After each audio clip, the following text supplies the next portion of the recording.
How am I doing? Well, within the last roughly 24 hours, Joe Biden's approval rating dropped to 33%. Kamala Harris is refusing to say if she and Joe will even run for re-election.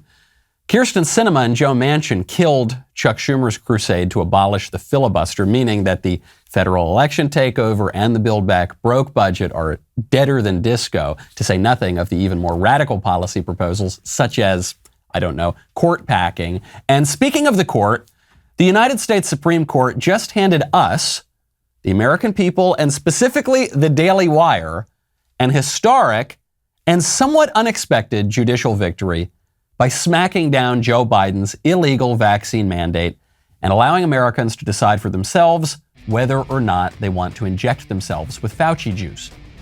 So I'd say I'm feeling pretty good. I'm Michael Knowles, and this is The Michael Knowles Show.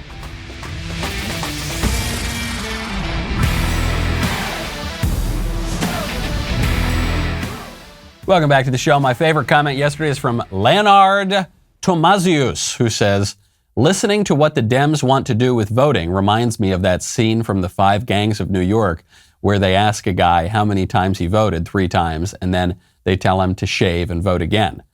Yes, it would remind you of that because that was also the Democrats back then. And they've been doing this for the entire history of their uncommonly corrupt party. Political parties, political operations involve some degree of corruption. That has always been the case in Democratic politics, lowercase d. But the Democrat Party, capital D, has been particularly corrupt on this front. They did it way back in Tammany Hall and Gangs of New York. They did it in Chicago in the mid-20th century. They're doing it now. But unfortunately, their efforts to seize all that power and upend more of our election system, their efforts are deader than disco because Joe Biden is having the worst week possibly of his political career. You know, it makes you think that even as things are falling apart in this country, there are a few tangible, valuable things we can hold on to. For instance, Birch Gold. It's really important to diversify your investments all the time, but especially when the economy is a little kooky. Right now, inflation is at 40-year highs. 40. It's here to stay. Do you know why it's here to stay? Because the government's dirty little secret is they want it. Think about this. Right now, inflation rates are higher than the interest on treasury bonds. So with every day that passes, the government owes less on its mountain of debt. Imagine, for instance, if your mortgage had a negative interest rate. Would you be in a hurry to pay it off? Would you make extra payments every month? And no, I don't think so. So your pain is the government's gain. Protect your savings now. Hedge against inflation with gold from Birch Gold because the government is sabotaging the value of the U.S. dollar. Birch Gold will help you convert an eligible IRA or 401k into an IRA backed by real gold. That is peace of mind. That's why I am a huge, huge fan of Birch Gold. With thousands of satisfied customers and an A+ rating with the Better Business Bureau, you can trust Birch Gold to protect your savings. Text Knowles, K-N-W-L-E-S, to 989898 to get a free info kit on holding gold in a tax-sheltered account. Then call Birch and protect your hard-earned savings. Text Knowles, K-N-W-L-E-S, to 989898 to get your free info kit now.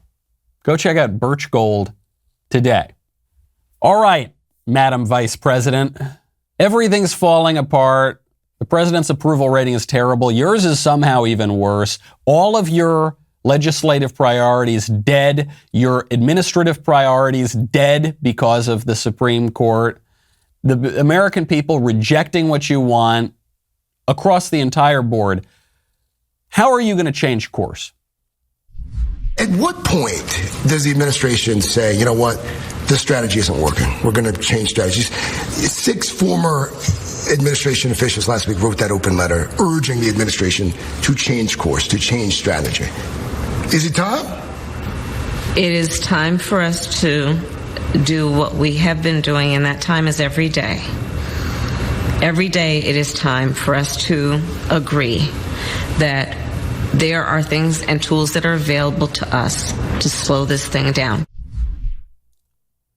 Franklin Roosevelt famously said, "We have nothing to fear but fear itself." Ronald Reagan famously said, "Mr. Gorbachev, tear down this wall.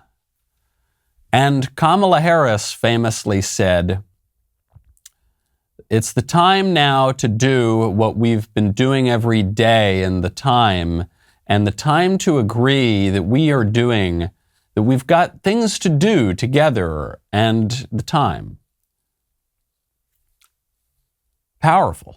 It's really powerful, doesn't it? It sends a shiver up your spine. A shiver up your spine to think that this woman could become the Vice President of the United States. She is obviously a good politician. She is, by definition, she's a good politician. She's the Vice President. I called this, by the way. You know, I hate to say I told you so. I called this during the 2020 Democrat primaries. I said, watch Kamala Harris. People laughed at me. They said, Kamala Harris, she's terrible. I said, watch Kamala Harris. Then she's one of the first people out. They laugh at me. They say, Michael, you idiot. Kamala Harris isn't going anywhere. Kamala Harris is a heartbeat away from the presidency, and the current president doesn't have a very strong heart. So she's clearly a good politician. She's worked her way up. She's not particularly academically distinguished. She's not particularly professionally distinguished, but she worked her way up in politics through various mechanisms that we don't need to get into here. She became a United States Senator, and she became the Vice President at a relatively young age. That's impressive. But she's a terrible communicator. She is less coherent than Joe Biden. And Joe Biden has problems in between his ears right now, okay? And somehow she's worse. This is the only thing politically Joe Biden has going for him, is that his vice president is somehow less popular than he is, even though he's extremely unpopular. His vice president is somehow less coherent than he is, even though he's obviously in the throes of senility. That is something, because it potentially could stave off an impeachment if Joe Biden even lasts, if he even makes it that far. Really bad news for the Democratic ticket in 2024, so bad that Kamala Harris refuses to say that she and Joe will even be running during the next presidential cycle. Are we going to see the same Democratic ticket in 2024? I'm sorry, we are thinking about today. I mean, honestly, that I know why you're asking the question, because this is part of the punditry and the gossip around places like Washington, D.C. Let me just tell you something. We're focused on the things in front of us. Lady, this is not a hard question. This is not an unexpected question. How do you not have an answer for this question? This is basic stuff for a vice president, especially in a troubled administration. We're just thinking about today. No, we're obviously not just thinking about today. That's why the interviewer asked the question, are you going to be on the ticket? But she can't say that she or Biden are going to be on the ticket. Why? Because the administration is underwater, and because they haven't accomplished anything. I mean, this is the best news for conservatives, is they really have not accomplished much of anything. Their entire legislative agenda has been destroyed. They can't even pass a budget. They can't even pass a budget. The Build Back Better program is dead, and it was killed. Obviously, the Republicans were opposed to it, but then it was killed decisively by a couple of Democrats. The filibuster, killed by the Republicans and a couple of Democrats. The filibuster abolition plan, the court packing, the federal election takeover, the whole thing. So they were not able, even though Joe Biden had served in the Senate for, I think, 350 years, he wasn't able to use those relationships to bring his legislative agenda over on Capitol Hill. So then he tried to figure out a workaround. His workaround was going to be to use the administrative state, the agencies, to force through his vaccine mandate. That didn't work either because the court shot it down. So why would Biden and Harris run again? What have they done? What could they run on? What accomplishment? What promise of an accomplishment could they run on? They've got nothing. They've got nothing. And we have got the Republicans to thank, sure, but Joe Manchin and Kyrsten Sinema have just come out. There was some debate, will they, won't they? Manchin kind of killed the budget.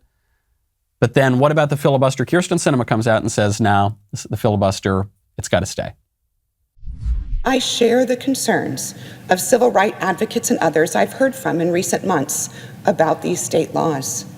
I strongly support those efforts to contest these laws in court and to invest significant resources into these states to better organize and stop efforts to restrict access at the ballot box.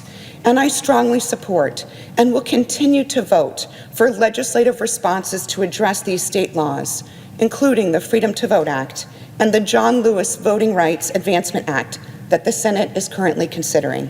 And while I continue to support these bills, I will not support separate actions that worsen the underlying disease of division infecting our country. The debate over the Senate's 60-vote threshold shines a light on our broader challenges. There's no need for me to restate my long-standing support for the 60-vote threshold to pass legislation. And there's no need for me to restate its role protecting our country from wild reversals in federal policy. This is a really coherent, honest answer from a politician. About as honest and coherent as it gets from a politician. She's not saying that she doesn't support the power grab. She's not saying she doesn't support a federal takeover of elections. She's not saying she doesn't support the Democrats' legislative priorities. She's saying she doesn't think that the power grab is worth it. So she's taking away some of the disingenuous, emotionally manipulative talking points language of, we need this or the poor oppressed people will lose their sacred right to vote. And she's not doing that. She's saying, yeah, I support this bill, but the filibuster is more important. Because the filibuster is a great defense of our constitutional system. Because though we are in power right now, not for very long, probably, by the way, though we are in power right now and we hate the filibuster because it's slowing down our agenda, when we are out of power, if we are ever out of power again, we're going to really want the filibuster. That's why Chuck Schumer gave such an impassioned defense of the filibuster in 2005, which Tom Cotton read on the floor of the Senate just a couple of days ago, using Chuck Schumer's words against him. That's why Joe Biden in 2005 gave an impassioned defense of how the filibuster is a great bulwark against threats to our democracy. But that was then when he was out of power. Now he's in power and he wants to get rid of it. And it's short-sighted, is what Kyrsten Sinema is saying. She's saying, guys, don't be stupid.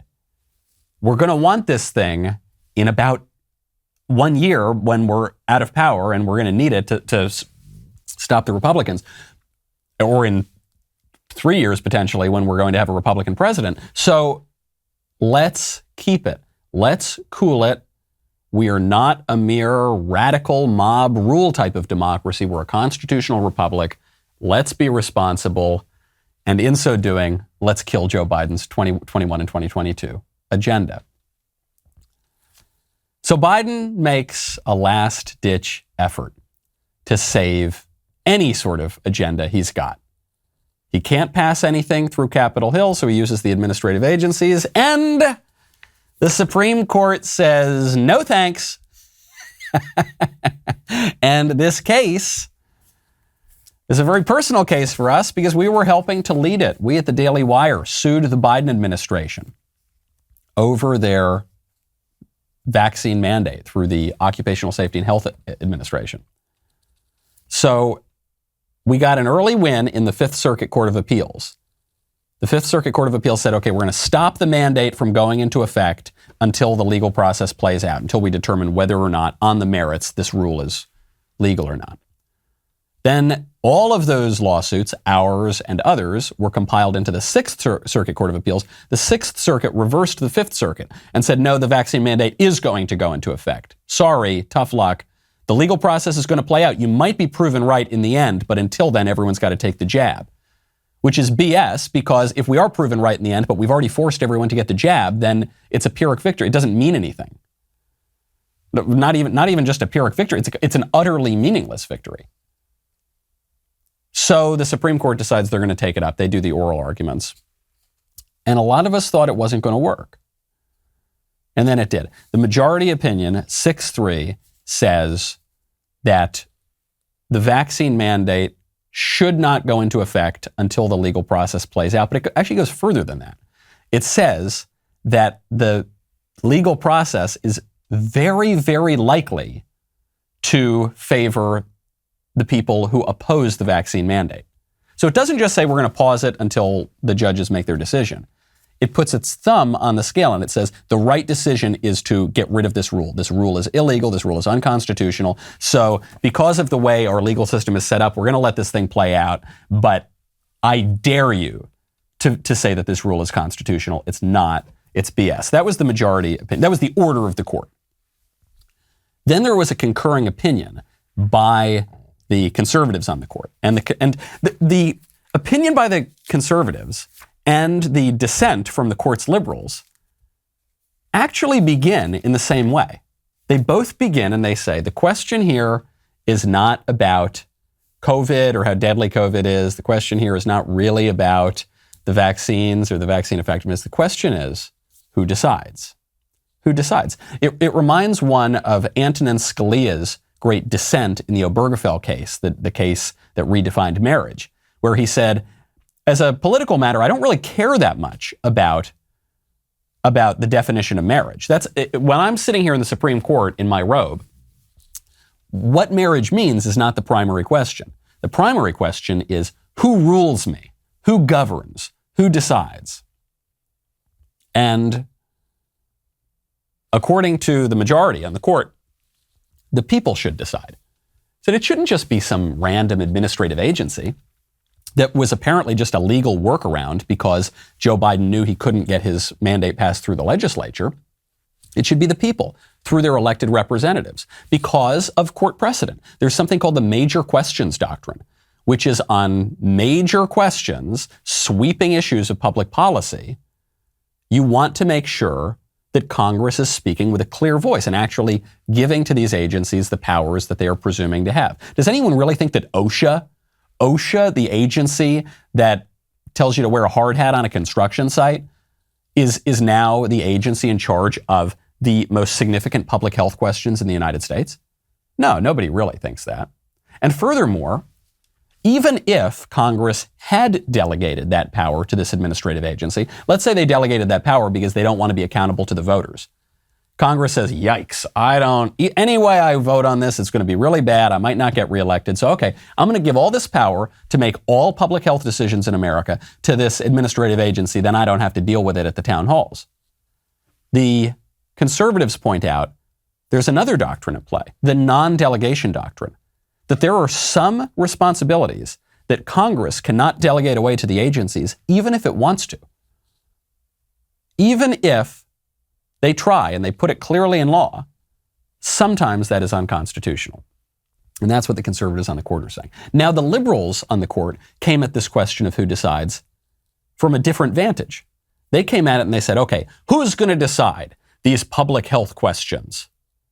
The expert geniuses who are public health gurus who have been given some modicum of authority from Congress?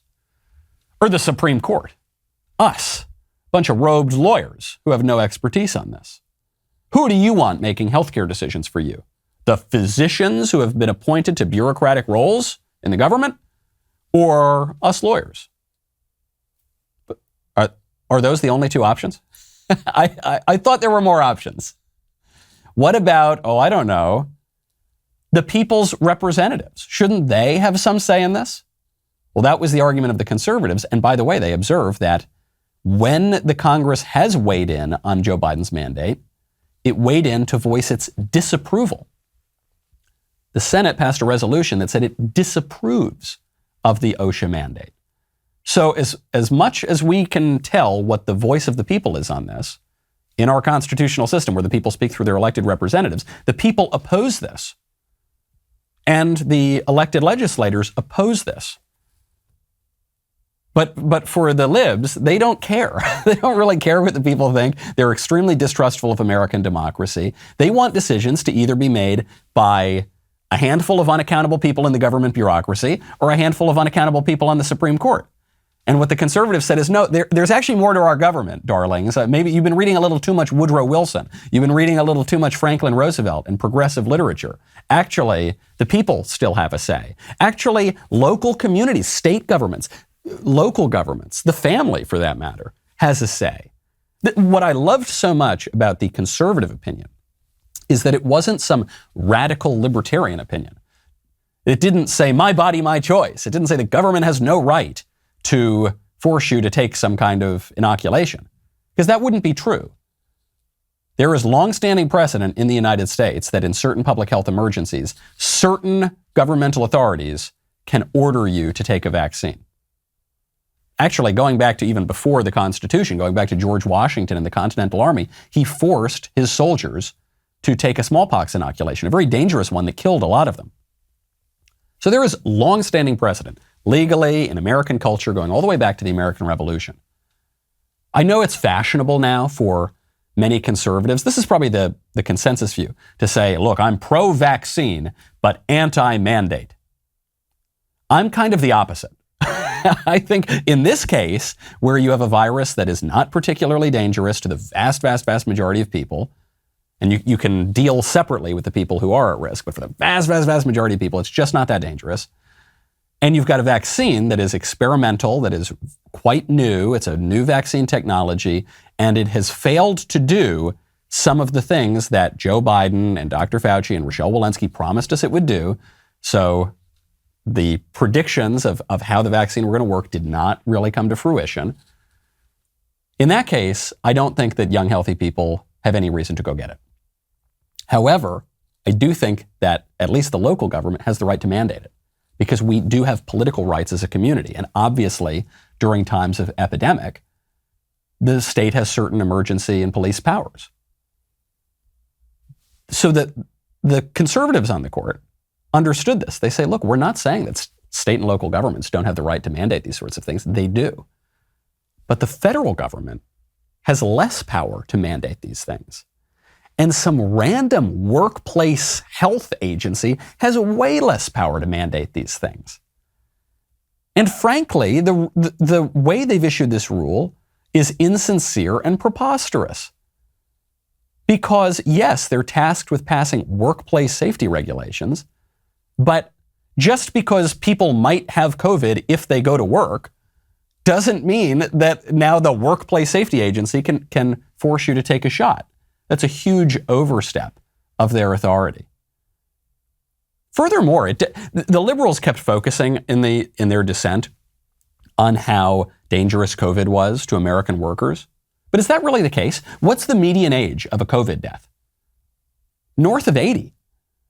So the median age of a COVID death is well after the age of retirement, people who are not really working anymore. Moreover, the risk of hospitalization or death from COVID skews heavily toward the side of the age spectrum after retirement age. So what percentage of American workers, people of working age, are actually at grave risk of hospitalization or death from COVID? I suspect the number for all Americans generally is extremely small, but I suspect the number of workers is much, much, much, much smaller. So the liberals' case, I think it fails on the argument they were trying to make from COVID and from the vaccine specifically. They barely even made a legal case. And the conservatives' argument was about as strong as it could be. It wasn't a total win because the Supreme Court forced healthcare workers, for instance, to get the vaccines, which I think everyone expected to happen. But we do need to take the wins where we can get them, when we can get them. This is the case that at least we here in this building have been fighting. This is the case that you have been fighting by subscribing, by signing up, by signing our petition, the Do Not Comply petition. This is the case where we focused all of our energy, and we won. And we won, and it's a good day for American rights and freedom and our way of life, and a very bad day for Joe Biden. So now that Biden's got all this terrible news, Joe Biden is making a special appeal to the establishment media, to the big tech companies that run the social media. He's saying, look, I'm losing on Capitol Hill. I'm losing in the agencies. Please, please shut down dissent. Unfortunately, while our military is stepping up, as they always do, there are others sitting on the sidelines, and we're standing in the way. If you haven't gotten vaccinated, do it. Personal choice impacts us all, our hospitals, our countries. I make a special appeal to social media companies and media outlets. Please deal with the misinformation and disinformation that's on your shows. It has to stop. COVID-19 is one of the most formidable enemies America has ever faced. We've got to work together, not against each other. Ann Coulter pointed out yesterday, she said, what is it called when the government controls all of the corporations and uses the ostensibly private corporations to carry out the will of the state? What's that? Something about a bundle of sticks. Starts with an F, ends with an ashism. I forget. What do they call that? I forget. This is proof positive of two contentions that I've made on this show for a long time that a lot of conservatives have gotten aware of in recent years. One is that liberals are the ruling class. They are the established power. They present themselves as the opposition. We're going to speak truth to power. We're going to fight the patriarchy. We're going to fight the white supremacy. We're going to fight the conservative establishment. But the conservatives don't have any institution in the country. We don't control a single one. Talk radio is about as close as it gets. And even that is regulated by the administrative agencies, which we don't have. The liberals are the establishment. Liberals run the government. Liberals run the bureaucracy. Liberals run the corporations. Liberals run the universities. Liberals run the media. Liberals run big tech. Liberals run everything. The second contention that Joe Biden just proved is that the journalists, by and large, are fake news.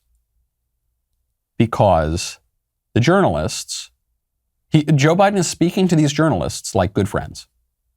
It's different than when Trump says, you're fake news, I hate you, you're scum. He would go to his rallies, he'd say, look at those people back there, look at those press. They're the scum of the earth, they're slime, they're fake news. That was a very adversarial relationship. And the media started it. What Joe Biden's doing here is he's talking like a friend. He's saying, hey guys, come on. Hey, big tech CEOs. Hey, heads of the corporate press. You got to cool it, letting these conservatives on. It's too much. These conservatives are really a thorn in my side. So come on, guys. Cool it with that. I know that you're already extremely unfair to conservatives on Facebook and YouTube and Twitter. I know that you're extremely unfair to conservatives in the corporate press. You got to be even more unfair. It's just because they're still getting their message out and their message is still resonating with the American people. And it's really hurting my approval ratings. So you got to stop it. You got to stop it. And even still, even with the entire power structure in this country against us, even then, we sometimes get victories. Increasingly so. I don't want to toot our own horn here at the Daily Wire. We've had a lot of victories recently, okay? Many people thought that the Daily Wire played a role in the Virginia governor's race, going against the Democrat, going for Terry McAuliffe, because of some investigative journalism we did. Not because of some political operation, but because we went in, we found a story that the corrupt corporate press was suppressing, namely that in Loudoun County, a gender-confused boy raped a girl in the girls' bathroom, and the school covered it up. And the school transferred him, the rapist, to another school, and you know what happened? Take a guess. He did it again. And they covered it up, and they smeared the parents of the victim. They smeared the dad in particular. And the DOJ and the established powers in Washington, D.C., they called these parents terrorists. And we dug into that story, pulled on that needle a little bit, pulled on that thread rather, and it turned out that there was rank, hideous corruption. Well, that rapist has now been sentenced and put on the sex offender registry for life. 14 years old, by the way. 14-year-old boy raped a 9th grader. What put it in his mind to do that? Maybe he was already a little messed up. But what happened? Was he looking at the increasingly violent pornography that pervades the culture? Was he, I don't know. One should look into these questions. But he committed his crime while he was wearing a skirt, while he was allowed to go into the girls' bathroom, because to be politically correct now, all of the liberal schools are letting boys into the girls' room. And conservatives said, this is a risk, this is a threat, girls should not have to deal with this.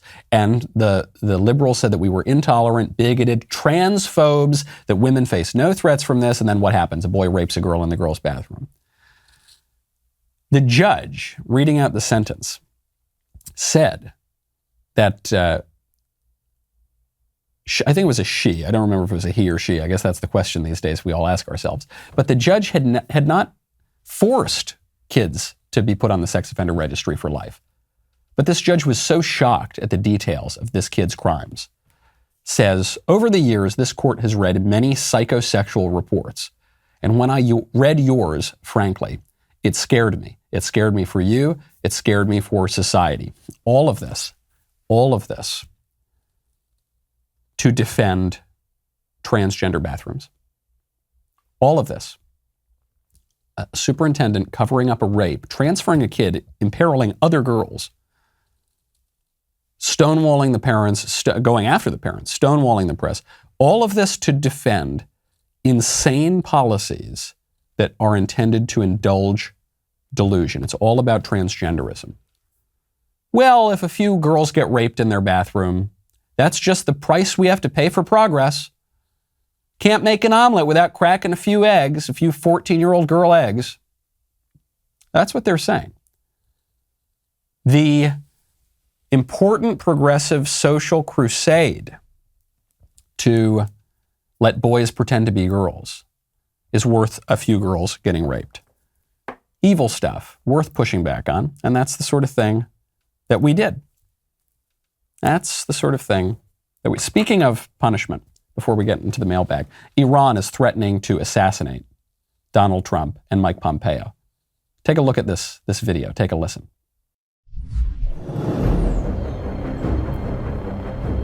So this is being released by the supreme leader of Iran, showing this military operation, very high tech. All these Iranian operatives working on their computers. They've got drones. They've got little machines outside of Mar-a-Lago. Trump and Pompeo are playing golf there. They're going all around. They're gonna target them. They put the focus on Trump and Pompeo. Eventually what happens, you get the point. Eventually what happens is they assassinate them. This video that Iran released shows two things. Shows one, that they probably can't assassinate Trump, and they're not going to do it. Because if they were going to assassinate Trump, they'd just assassinate him. But they can't do that, so they're going to try to release some B-level Hollywood video showing their fantasy about killing Trump. Two, it shows that they consider Trump the enemy and Biden the friend. Biden, ostensibly, is the president of the United States. Shouldn't they be going after him if they're going to retaliate for an action of the United States? No, they're going after Trump because they consider Trump the enemy and Biden the friend. Because Trump treated Iran like a rogue state, and Biden is trying to suck up to Iran, and Biden is trying to reinstate the Iran deal. Shows you the way that our American politics is looking right now. Shows you the way that our foreign policy is looking. And it shows you something else. Iran is impotent at the moment to kill Donald Trump. Iran is impotent to fulfill its agenda. Joe Biden is impotent on that front too. Big win for us. We're so thrilled. Thank you to everyone for signing our petition, for signing the Do Not Comply petition. For the rest of the day, we are using the code WINNING for 40% off Daily Wire membership, 40. Just a thank you to everybody. That's today only. We'll be right back with the mailbag.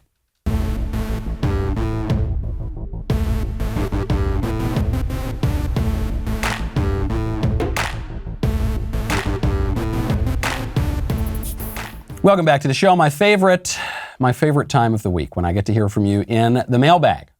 First one up from Eric. Hi, Michael. Last year I asked you a relationship question regarding an issue with my girlfriend, and you encouraged me to marry her in order to solve a lot of the issues we had. Well, I brought her to the spot where we had our first kiss, got down on one knee, and now we're engaged. Hey, that's great. We're so happy, and thank you for encouraging me to man up and settle down with this incredible woman. My question is, since you answer so many dating questions, when will the Daily Wire release a 10-part series about how to date like a conservative, hosted by you, the Daily Wire love guru, Michael Knowles? P.S. We live in Canada, and when I first met my fiancée, she was a giant Trudeau fan, and I converted her to become a freedom-loving conservative. This is all. Every part of that is really, really great news. My friend, congratulations. And in answer to your question, when will the Daily Wire make a 10-part series on how to date with the love guru, Michael Knowles? Not soon enough. That's when. I assume Jeremy listens to every episode of my show. Jeremy, let's go. Come on, man. We must give the people what they want. From William. Michael, you take a simplistic view of the phrase, you can't legislate morality. Yes, you can make laws that require people to adhere to what you consider a moral lifestyle, but that does not mean they will be moral in their hearts. You can pass a law that everyone must pray on their knees in the town square 3 times a day when the bell in the church tower rings. If they fail, they will be bullwhipped. With a law like that, everyone will show up and get on their knees and recite the requisite prayer, but that does not mean they'll be thinking of God instead of the candy bar they'd rather be eating, or the tax forms they should be filling out, or the chicken they have to buy for dinner. You will not have made a more moral religious society, just one that fears the whip. My friend, you are taking a simplistic view of ritual and the incarnate nature of ourselves, of our God, and of our society. What you are saying, it would seem to me, is that it doesn't matter if people do good things if they are not feeling good emotions, if their heart is not in the right place, if they're not feeling the spirit, however you want to put it. What you are taking is a very modern, emotivist view of things. And that is not only out of keeping with our political tradition, it's actually out of keeping with the Christian tradition. It's a very modern idea that what you do physically doesn't matter. All that matters is what you're feeling at any given time. So it doesn't matter if you get down on your knees to pray. You can just pray, I don't know, while you're brushing your teeth. But all that matters is that you really, really feel it, you know? You don't need to receive the sacraments which defined the Christian faith for at least, 16 centuries or so. What you just need to do is just really feel things intensely. And then, but that's very personal, it's very emotivist, it's very modern. And it ignores the fact that we have bodies and our bodies matter. And it actually does matter what we do. This is why a lot of people who are drawn to the emotivist style of religion and politics, they want to ignore parts of the Bible that talk about how faith without works is dead.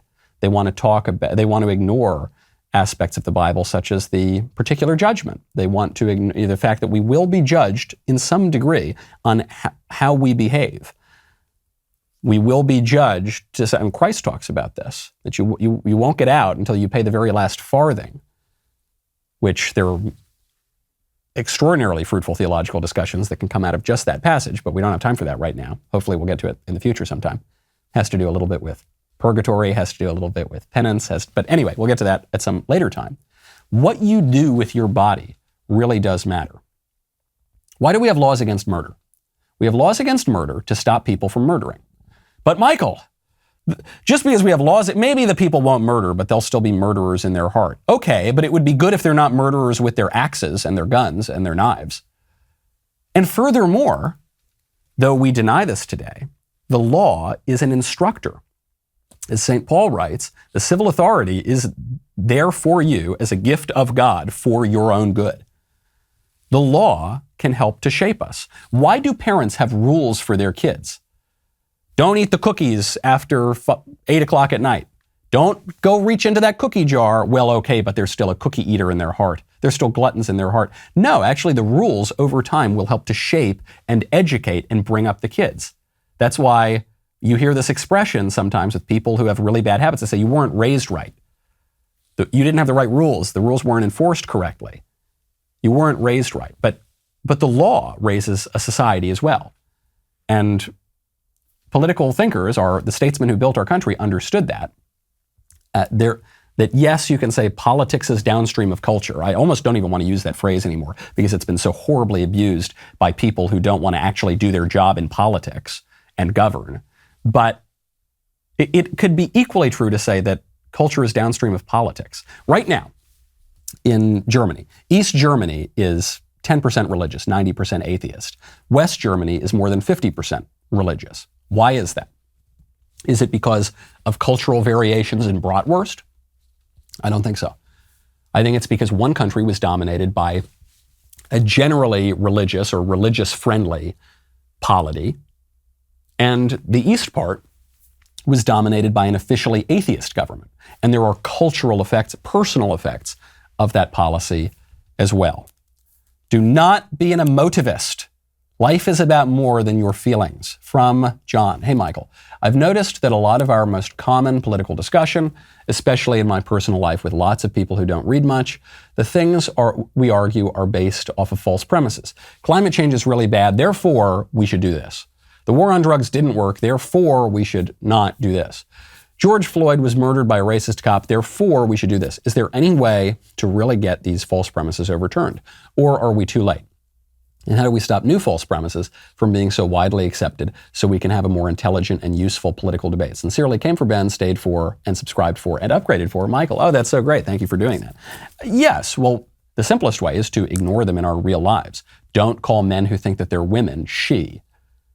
Don't indulge the George Floyd liturgies where we treat him as though he were some sort of saint. Don't indulge in the global warming liturgies where we treat the earth as though she is a goddess and she's about to die. Just don't do it. You can laugh at that. You can joke about that. And always go back to the premises when you're having a sort of debate. But then furthermore, this shows the need to exercise political power.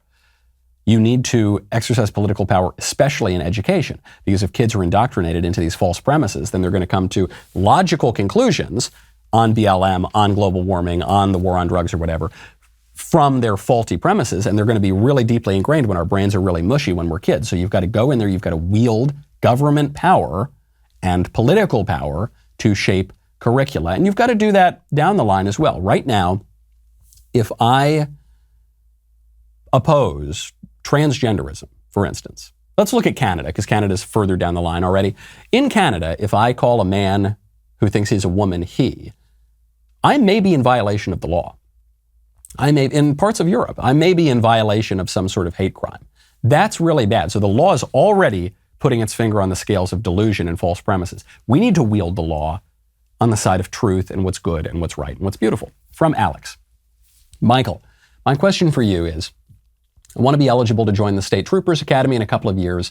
It's always been my dream to be a state trooper, but growing up in a Christian conservative home, my family and friends have mixed feelings about it, as some of them highly encourage me and others say they don't believe Christians belong in the police force. Your thoughts on this issue would be greatly appreciated. Thanks, love the show. Yeah, reread St. Paul, who says, as I just quoted, that the civil authority is there for your own good, instituted by God, and that the civil authority does not wield the sword in vain. There's nothing un-Christian about good government and good laws and ensuring justice. Justice is pretty good. Justice is a virtue, my friend. So I think your family is a little confused on that. If the issue is that your family thinks that Christians should never engage in violence, then I would have them read lots of literature. But something really easy to read would be C.S. Lewis's essay on why he's not a pacifist. That's where I'd begin. And if you want to join the troopers, good job. Please don't pull me over if you see me speeding. But great stuff. It's a good career. From Victor. Dear Michael, a teacher asked for my preferred pronouns in a questionnaire. Should I just leave it blank? No, you should find a new teacher. I mean it. Because your teacher asking for preferred pronouns means your teacher is one of three things. An idiot who doesn't know what sex is, a radical ideologue who is taken with delusional theories, or a coward, maybe a normal person who's just going along to get along because the politically correct administrators are forcing them to. Either way, or any of those three ways, or any combination thereof, probably not going to be a great teacher. From Maya. I was disappointed with you today regarding your opinion of Maya Angelou's poetry. You're entitled to your opinion, but I would encourage you to actually read her body of work. I have read Maya Angelou's poetry. Her poetry was written by a wise woman whose life experiences can be a blessing to people no matter their color. Do not dwell on the fact that she was a woman or a woman of color. Read the words. Well, hold on. I don't dislike Maya Angelou's work because she's a woman or because she's black. I dislike her work because it's bad poetry. And I oppose her being put on a coin on the new quarter because she's a bad poet and I don't think a particularly accomplished person. But also because she is being promoted as a token, explicitly by the people who are promoting her. They're saying, this is so great because she's black, or this is so great because she's a woman. And I think it's wrong to engage in that kind of tokenism. I think it's very disrespectful to our country, to everybody, to people of all races, and to people of all sexes, or both sexes, I guess I should say. But her poetry is not great. There are female writers that I like very much. There are black writers that I like very much. Women writers, I think, are very talented. Black writers, I think, are very talented. Maya Angelou is not one of them. I'm sorry. She's not a good poet. There's no disputing taste. Some people say, de gustibus non est disputandum. But in this case, I think there is disputandum. And I just don't think she's very, very good. And I would encourage you, I say this with great charity and great love for you. I think there are better poets you should read. Maybe you like I don't begrudge you your Maya Angelou, but I think there are better poets that you could read as well. Of all races, of all sexes, and so on. From Patrick. Hey, Michael, I've heard you reference ancient heresies frequently. I'm just wondering if you think Pope Francis's comments that getting vaccinated is a moral obligation are heretical or merely idiotic. If they are heretical, have we seen this heresy before? P.S. 53 pages of footnotes and Speechless. Impressive. P.P.S. I'm sorry, I'm not named Nick. Oh, that's very kind. Thanks for reading Speechless. Got to be very particular here about what Pope Francis said. Pope Francis is a Jesuit. Jesuits can be Jesuitical sometimes. They can use very sly reasoning and argumentation to make it seem like they're saying one thing, but actually they're saying another thing. And sometimes Pope Francis is misquoted. I do not believe Pope Francis said that getting vaccinated is a moral obligation. He said that getting vaccinated is a health care, and a health care is a moral obligation. So, sure, vaccinations are a type of healthcare, but not all healthcare interventions are morally obligated. And so it's a clever kind of turn of phrase, but it's the way that he can avoid saying that receiving this vaccine is morally obligatory, because it's not. And not only is it not morally obligatory, it might not be morally permissible. The bishops have come out and said, you can get these vaccines. They're giving you a special permission. But the reason they even have to give you a permission is because the vaccines were all developed and in some cases produced with stem cells from aborted babies. So it involves the remote cooperation with evil.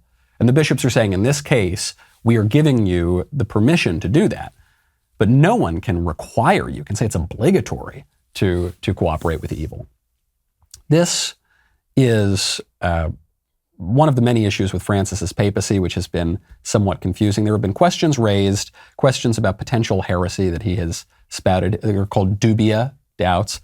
He hasn't really answered those, so I hope he answers those and clears up the issue. Last question from Matthew. Dear Mr. Knowles, my question does not relate to the normal subjects of the mailbag, namely relationships and religion. It relates to an interview you had with Michael Anton a few days ago. I agree with Anton that while we have many parallels with Rome, particularly late Republican Rome, there are many that are unprecedented trends in our current situation. However, let's say we're on the Rome timeline. In this case, do you see an Caesar Augustus figure rising to power in the future? Additionally, what should be our verdict on Augustus's regime? Was he a visionary leader who assured Rome's place in history, or a tyrant who betrayed Rome's core Republican values? Thanks, love the show.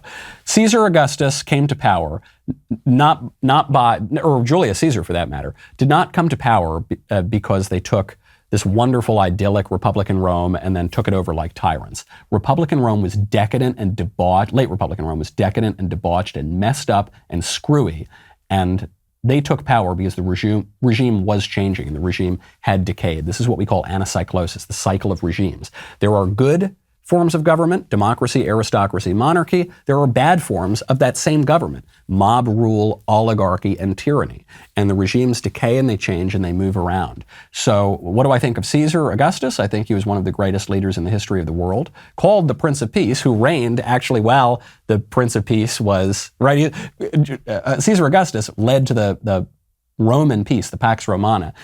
Christ, the actual Prince of Peace, was born in that sort of, he lived in that sort of Rome, that era of Rome. Caesar Augustus was called the Son of the Divine, and Christ is the Son of God. There are interesting historical parallels that are going on here. What will happen here in America? Our regime will decay at some point. That's just what happens. Who will be our Caesar? That remains to be seen. I'm Michael Knowles. This is The Michael Knowles Show. See you on Monday.